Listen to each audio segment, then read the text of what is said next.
الحمد لله وكفى وسلام على عباده الذين اصطفى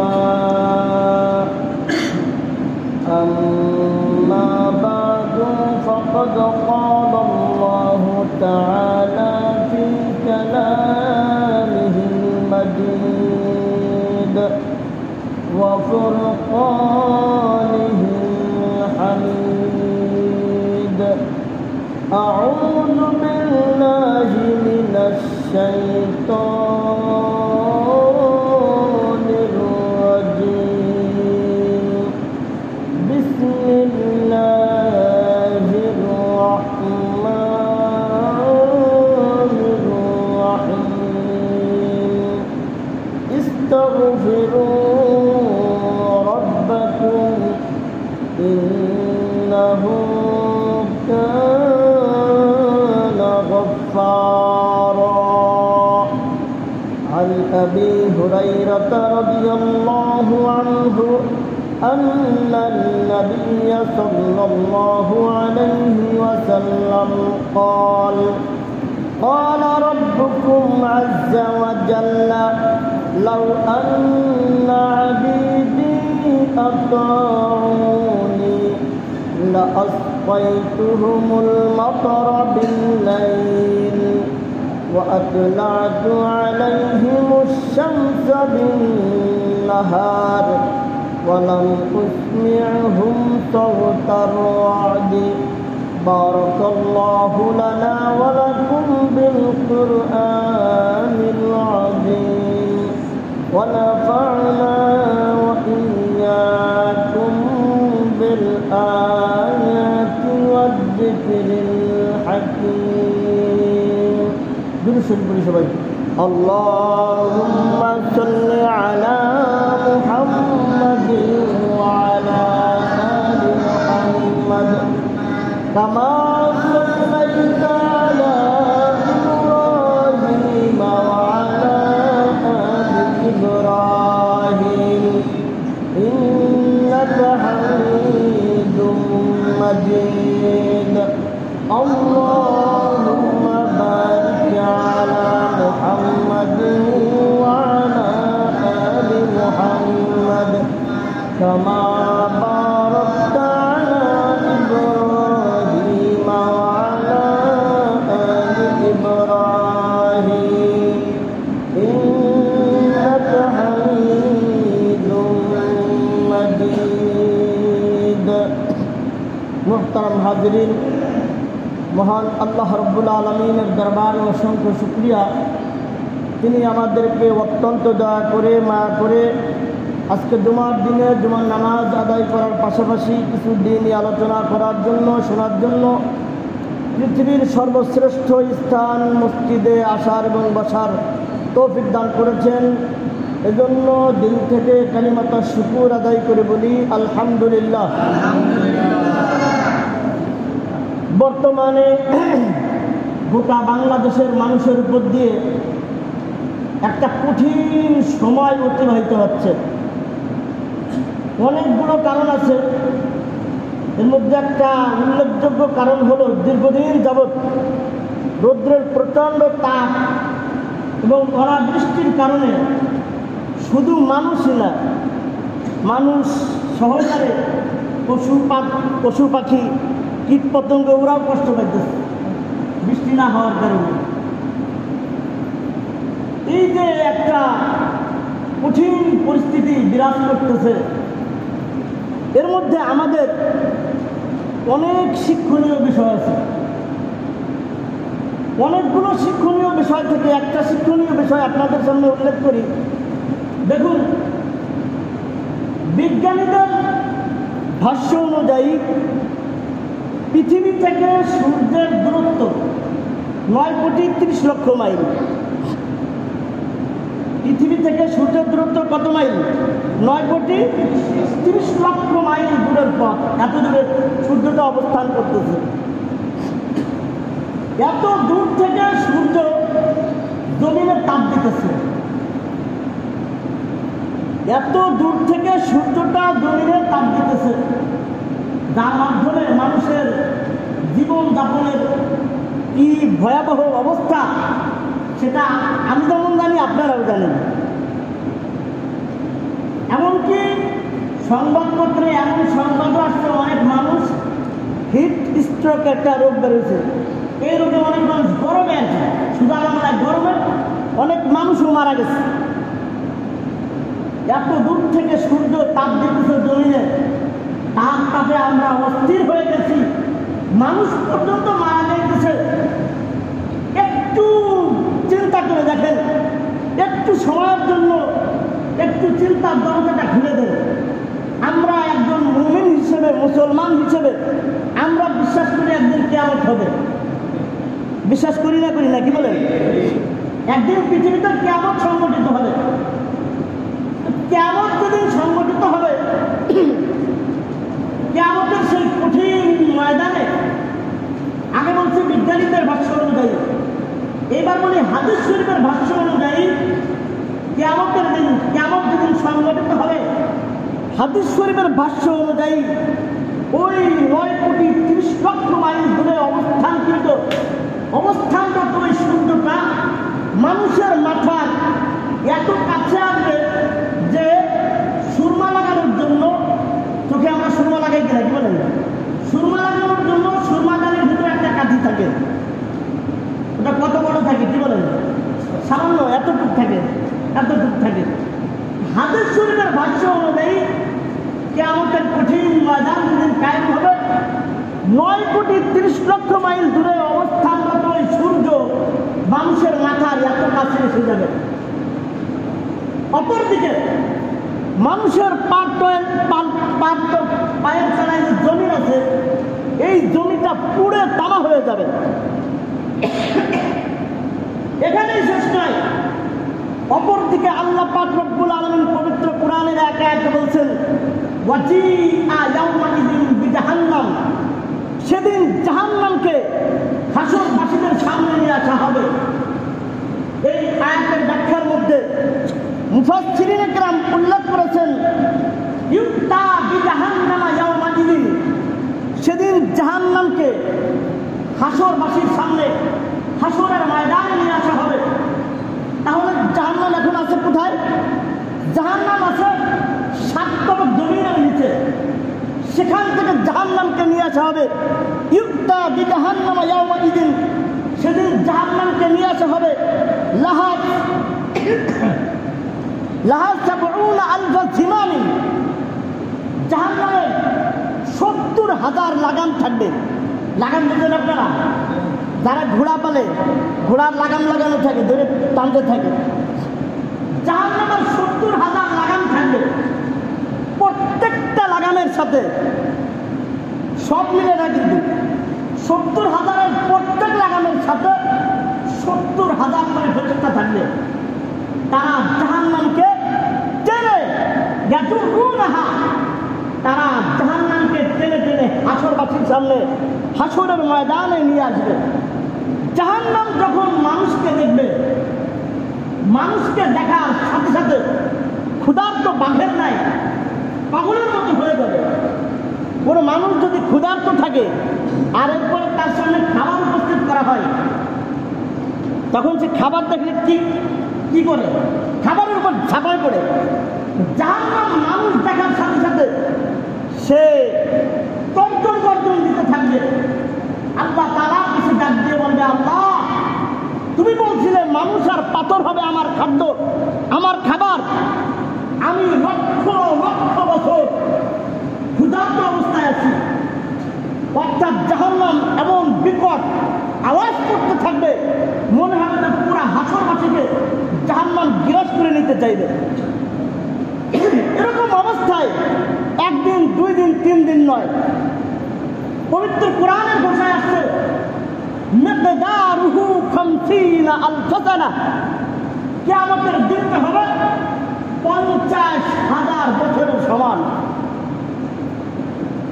50,000 বছর এমন একটা অবস্থা বিরাজ করবে কিয়ামতের ময়দানে। সাধারণ মানুষের কথা বাদ দিলাম, ওলি গাউস কুতুব যারা আছে তাদেরটাও বাদ দিলাম, এমনকি নবীরা পর্যন্ত নফসি নফসি নফসি বলতে থাকবে, আল্লাহ আমাকে বাঁচাও, আল্লাহ আমাকে বাঁচাও, আল্লাহ আমাকে বাঁচাও। একজন মাত্র নবী নফসি নফসি বলবে না, আল্লাহ আমাকে বাঁচাও এটা বলবে না। একজন নবী, তিনি হলেন আমাদের প্রিয় নবী হযরত মুহাম্মদ মুস্তাফা সাল্লাল্লাহু আলাইহি ওয়াসাল্লাম। তিনি ওই কিয়ামতের কঠিন ময়দানে, ওই কঠিন সময়ে তিনি বলবেন, আল্লাহ তুমি আমার উম্মতকে বাঁচাও, আল্লাহ তুমি আমার উম্মতকে বাঁচাও। এখানে অনেক কিছু বোঝার আছে। যে নবী সারা জীবন দুনিয়ায় আমাদের জন্য কাঁদলেন, যে নবী রওজা মুবারকে শুয়ে শুয়ে আমাদের জন্য কাঁদছেন, যে নবী মেরাজে চলে গেলেন, সেখানে যাওয়ার পর আমাদেরকেও ভুললেন না। কিয়ামতের ময়দান যেদিন কায়েম হবে, রওজা মুবারক থেকে যেদিন তিনি উঠবেন, সেদিনও তিনি আমাদের জন্য কাঁদবেন। যে নবী আমাদের জন্য সর্ব জায়গায় কাঁদলেন, আমাদের কথা মনে করলেন, আমাদের ভালোর জন্য শরীরের ঘাম ঝরালেন, রক্ত ঝরালেন, আর সেই নবীর আদর্শটা আমাদের কাছে বর্তমানে সবচেয়ে অবহেলিত। নবীর মতো জীবনযাপন আমাদের কাছে ভালো লাগে না, নবীর মতো চুল কাটা আমাদের ভালো লাগে না, নবীর মতো পোশাক আমাদের ভালো লাগে না, নবীর মতো রাজনীতি আমাদের ভালো লাগে না। যদি বলি নবীর মতো রাজনীতি ভালো লাগে না, অনেকে আমার বিরোধিতা রাজনীতি আলাপ করেন কেন? ইসলামের যেটা আছে আমি তো সেটা বলবই, ইসলামের যেটা আছে আমি সেটা বলবই। আপনি যতই বিরোধিতা করেন আমার, নবীর মতো আমার কোনো কিছুই ভালো লাগে না। কোন এক কবি বলছেন, দিন কি सूरज डूब रही है हम लोगों के सामने, रोज महशर किया जा रहा है मुस्तफा के सामने। दिन की सूरज डूब रही है, দিনের সূর্য আমাদের সামনে, আমাদের চোখের সামনে ডুবে যাইতেছে। दिन की सूरज डूब रही है हम लोगों के सामने, আমাদের সামনে দিনের সূর্যটা আস্তে আস্তে ডুবে যাচ্ছে, দিনের অপমান করা হইতেছে।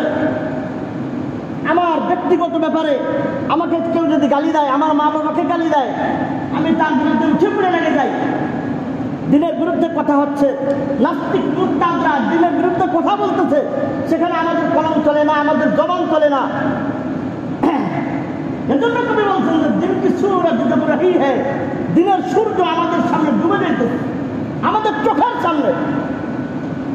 আমাদের আপনজন যদি কেউ বিপদে পড়ে আর আমরা যদি সামনে থাকি, আমাকে একজন দেখে কি বলবে, তোমার চোখের সামনে লোকটা মারা গেল, তোমার চোখের সামনে লোকটা আগুনে পুড়ে গেল, তুমি কিছু করলে না। কবি এই কথাটাই বলতেছেন যে তোমাদের সামনে দিনের সূর্যটা ডুবে যাইতেছে।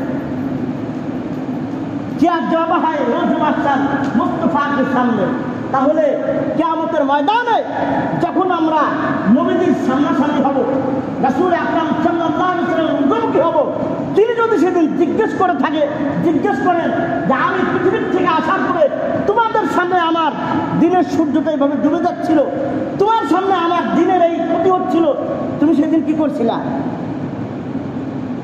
আজকে আমার হাউজে কাউসার পাওয়ার জন্য তুমি আমার কাছে চলে আসছো, আমার সাফায়াত পাওয়ার জন্য তুমি উদ্গ্রীব হয়ে আসো, তাহলে তোমার সামনে যখন আমার দিনের ক্ষতি হচ্ছিল, তুমি তখন কি করছিলে? সেদিন আমরা কি জবাব দেবো বলেন? আল্লাহ তাআলা আমাদেরকে বোঝার তৌফিক দান করুন। তো যে কথাটা বলতেছিলাম যে বর্তমানে একদিকে রৌদ্রের প্রচন্ড তাপ, আর একদিকে অনাবৃষ্টির কারণে শুধুমাত্র মানুষ না, পশু পাখিরাও বড় কষ্টে আছে। এখন আছে সময় তো কম, এই যে একটা অবস্থা, এই অবস্থার কারণটা কি? এই অবস্থার কারণ অনেকে অনেক রকম করে গবেষণা করছে। আমি একজন আলেম হিসেবে আমি যে জিনিসটা গবেষণা করে বের করছি, এই পরিস্থিতির একমাত্র কারণ হলো আল্লাহ তাআলার অসন্তুষ্টি। এই পরিস্থিতির কারণটা কি? আল্লাহ তাআলার অসন্তুষ্টি। আমি আপনার বাড়ি থাকবো, আপনার কামাই করা জিনিস আমি খাবো, আর আমি যদি আপনার কথা মতো না চলি, আপনি আপনার বাড়িতে আমাদের রাখবেন, সুখে রাখবেন না কষ্ট দিবেন? কি বলেন? তা আমরা আল্লাহর বাড়িতে থাকি, আল্লাহর দেওয়া নিয়ামত খাই, আর আল্লাহর হুকুম যদি না মানি, এত শুধুমাত্র প্রচণ্ড রোদ গরম, যদি আকাশ থেকে অগ্নি বৃষ্টি বর্ষণ হতো তাও তো কম হয়ে যেত আমাকে পাপ অনুযায়ী। আল্লাহ তো আমাদেরকে অনেক ভালোবাসে। আল্লাহ তাআলার অসন্তুষ্টির কারণে এই অবস্থা। বলতে পারেন হুজুর আপনি আল্লাহর অসন্তুষ্টি এটা বললেন কেন? আল্লাহ তাআলার একজন জালিলুল কদর পয়গম্বর হযরত মূসা আলাইহিস সালাম আল্লাহ তাআলার কাছে একদিন জিজ্ঞেস করলেন, আল্লাহ তুমি কখন আমাদের ব্যাপারে সন্তুষ্ট থাকো আর কখন অসন্তুষ্ট থাকো, এটা বোঝার কোনো আলামত আছে? আমরা বুঝবো কিভাবে? আল্লাহ পাক রব্বুল আলামিন ওহীর মাধ্যমে হযরত মূসা আলাইহিস সালামকে বললেন, আমি যখন কোনো সম্প্রদায়ের উপরে সন্তুষ্ট থাকি, খুশি থাকি, তখন আমি তিনটা কাজ করে থাকি। কয়টা কাজ করে থাকি? তিনটা কাজ করে থাকি। এক নম্বর যে কাজটা করে থাকি সেটা হলো সময় মতো বৃষ্টি দান করি। সময় মতো কি দান করি? বৃষ্টি দান করি। 2 নম্বর, আমি যখন কোনো সম্প্রদায়ের উপর সন্তুষ্ট থাকি, খুশি থাকি, 2 নম্বর আমি যে কাজটা করে থাকি সেটা হলো দানশীলদেরকে সম্পদ দান করি। দানশীলদেরকে সম্পদ দান করি।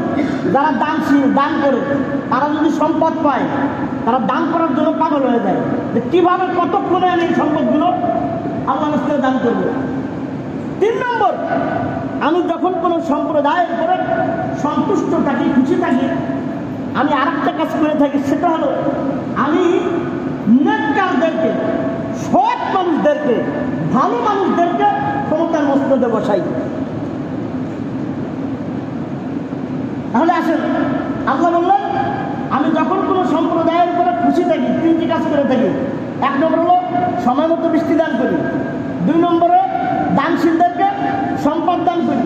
3 নম্বরে নেককার লোকদেরকে ক্ষমতার মসনদে বসাই। ক্ষমতার মসনদে যদি নেককার লোক থাকে, ভালো লোক থাকে, সৎ লোক থাকে, তাহলে তার অধীনস্থ যত মানুষ আছে তাদের ভালো হবে না খারাপ হবে? কি বলেন? এরকম অনেক দৃষ্টান্ত আছে, অন্যদিন ইনশাআল্লাহ দেবো, সময় দেবো। এরপরে আল্লাহ তাআলা বললেন, আর আমি যখন কোনো সম্প্রদায়ের উপরে অসন্তুষ্ট থাকি, বেজার থাকি, নারাজ থাকি, বুঝছেন তো জিনিসটা, তখনও আমি 3টি কাজ করে থাকি। 1 নম্বর যে কাজটা করে থাকি সেটা হলো যখন বৃষ্টির প্রয়োজন,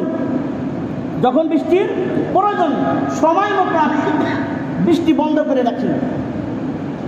সময় মতো আমি কি করে রাখি? বৃষ্টি দ্বারা বন্ধ করে রাখি। বৃষ্টি নামে কার হুকুমে বলেন তো? সবাই তো বললেন না, সন্দেহ আছে নাকি? বৃষ্টি নামে কার হুকুমে?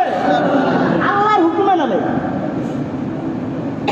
তা আল্লাহ বলেন আমি যখন কোনো সম্প্রদায়ের উপর অসন্তুষ্ট থাকি, নারাজ থাকি, 1 নম্বর যে কাজটা করে থাকি আমি সময় মতো বৃষ্টি বন্ধ করে রাখি।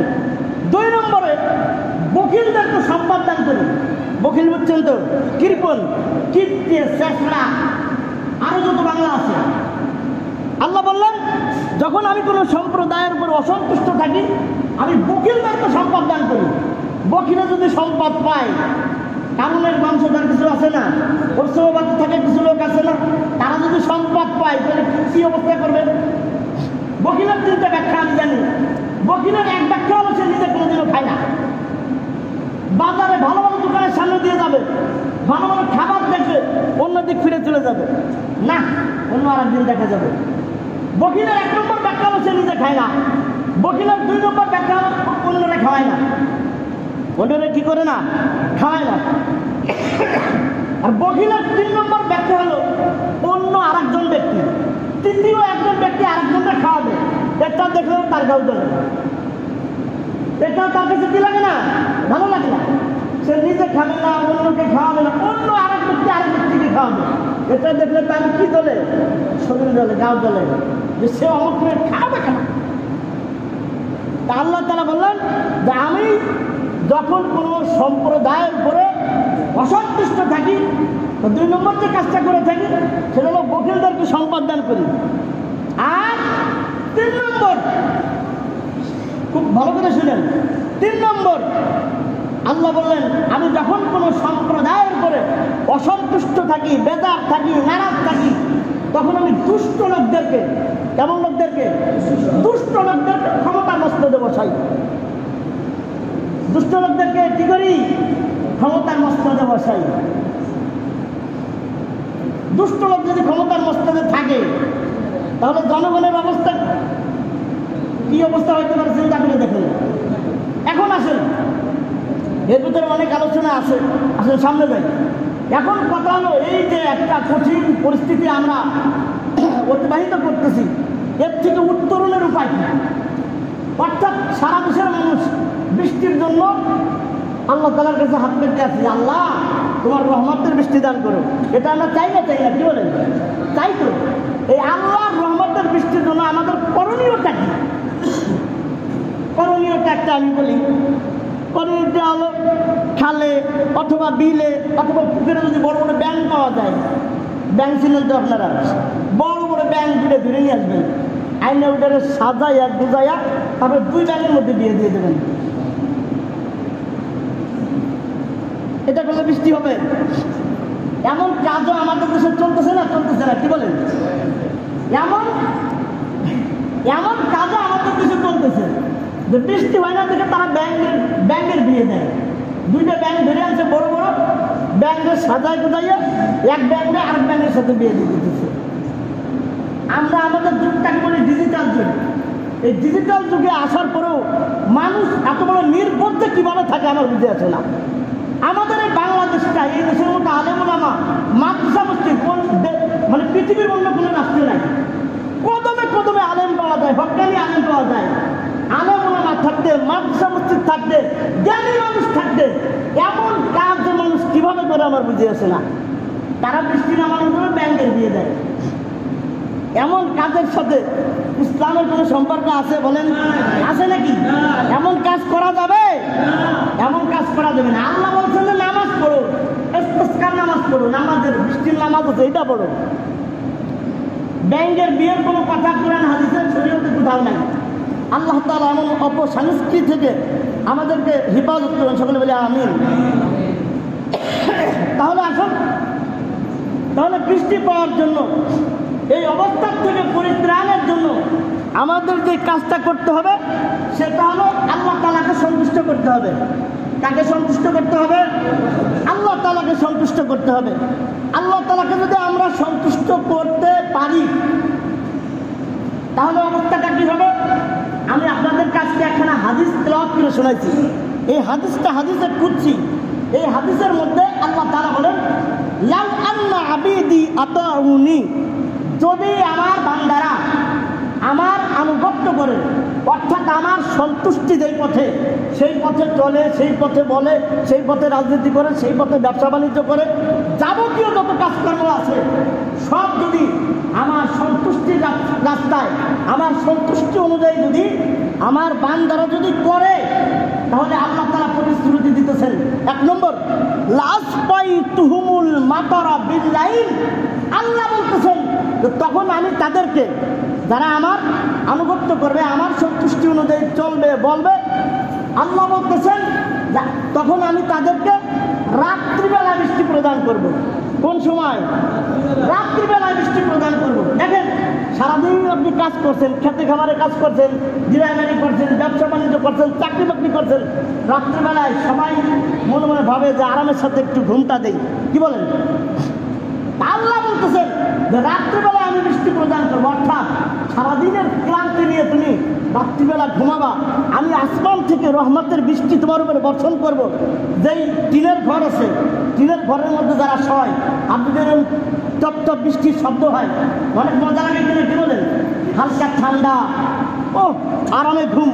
আল্লাহ বলতেছেন যে সারাদিন তুমি কষ্ট করবা, আমার সন্তুষ্টি অনুযায়ী চলবা, আমার আনুগত্য করবা, আমি তোমাদেরকে রাত্রিবেলায় বৃষ্টি প্রদান করব, যাতে তুমি আমার বান্দা আরামে ঘুমাইতে পারো।